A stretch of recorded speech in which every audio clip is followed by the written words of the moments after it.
আমাদের বিদ্যুৎ যায় না বিদ্যুৎ আসে, মাঝে মধ্যে বিদ্যুৎ আসে, পুরোটা সময় হচ্ছে লোডশেডিং। একটা বিপর্যস্ত জনজীবন। গত 11ই আগস্ট সারা দেশে 3700 মেগাওয়াট বিদ্যুতের ঘাটতি। এই ঘাটতি হচ্ছে এই 55 বছরের সবচেয়ে বড় ঘাটতি রেকর্ড। বিদ্যুৎ ও খনিজ জ্বালানি মন্ত্রী সংসদে বারবার বলেন আমাদের কোনো বিদ্যুতের অভাব নেই, লোডশেডিং নেই, এটি বারবার বলেন। চরমভাবে অসত্য কথা তিনি সংসদে বলেন। অথচ গ্রামে গঞ্জের মানুষের জীবন অতিষ্ঠ হয়ে গিয়েছে। জনগণ বিক্ষুব্ধ হলে সরকার কিন্তু এই বিক্ষুব্ধ পরিস্থিতি নিয়ন্ত্রণ করতে সরকারের জন্য কঠিন হবে। আর একটি বিষয় আপনাদের সামনে উপস্থাপন করতে চাই, প্রিয় ভাইয়ের আমার। আজকে গত 11ই আগস্ট সারা দেশে 3700 মেগাওয়াট বিদ্যুতের ঘাটতি।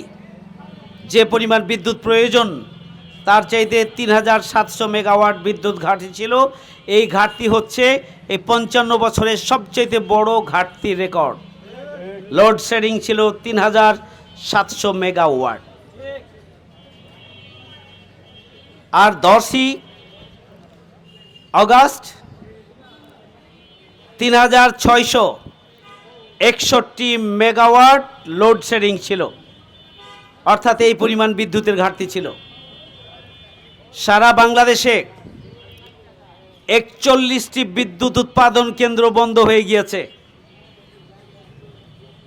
এই বন্ধ হওয়ার কারণ কি? জ্বালানি তেলের অভাব, জ্বালানির অভাব, গ্যাসের অভাব, কয়লার অভাব, অর্থ সংকট এবং সঠিক ব্যবস্থাপনার অভাব।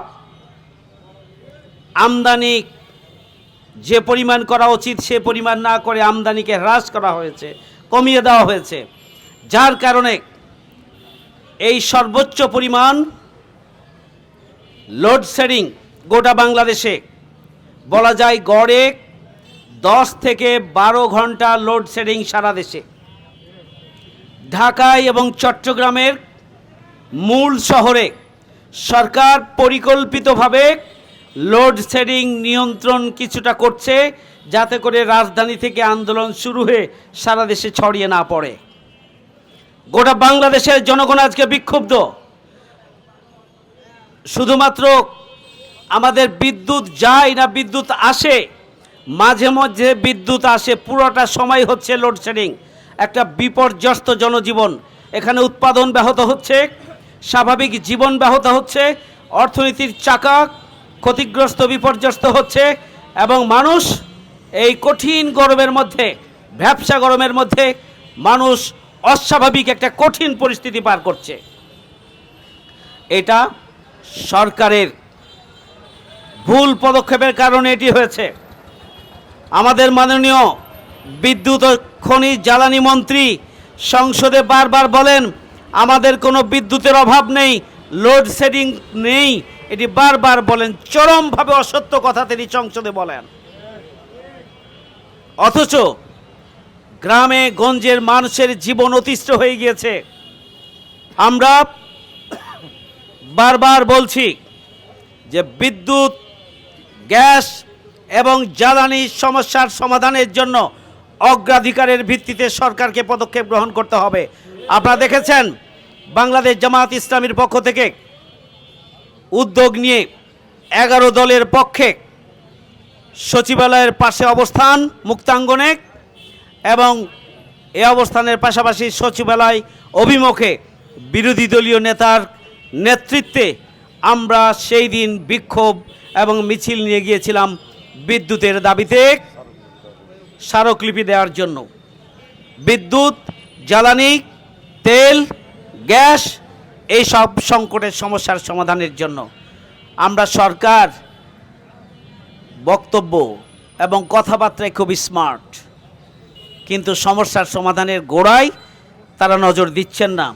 অর্থের সংকট বলা হচ্ছে, অক্সিজেন যেমনি আমাদের প্রতিটি সেকেন্ডের জন্য দরকার, বিদ্যুৎ বাংলাদেশের অর্থনীতির গতির জন্য, জীবন ধারণের জন্য, বসবাসের জন্য, উৎপাদনের জন্য এবং কৃষিকাজ সহ সামগ্রিক জীবন ব্যবস্থায় আমাদের অক্সিজেনের মতোই প্রতি মুহূর্তে বিদ্যুতের প্রয়োজন।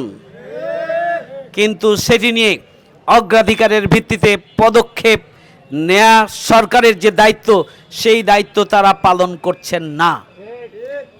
একটা অপপ্রচার চালানো হচ্ছে যে চাঁপাইনবাবগঞ্জে বিদ্যুতের পরিমাণ কম আসছে এবং চাঁপাইনবাবগঞ্জে লোডশেডিং বেশি হচ্ছে।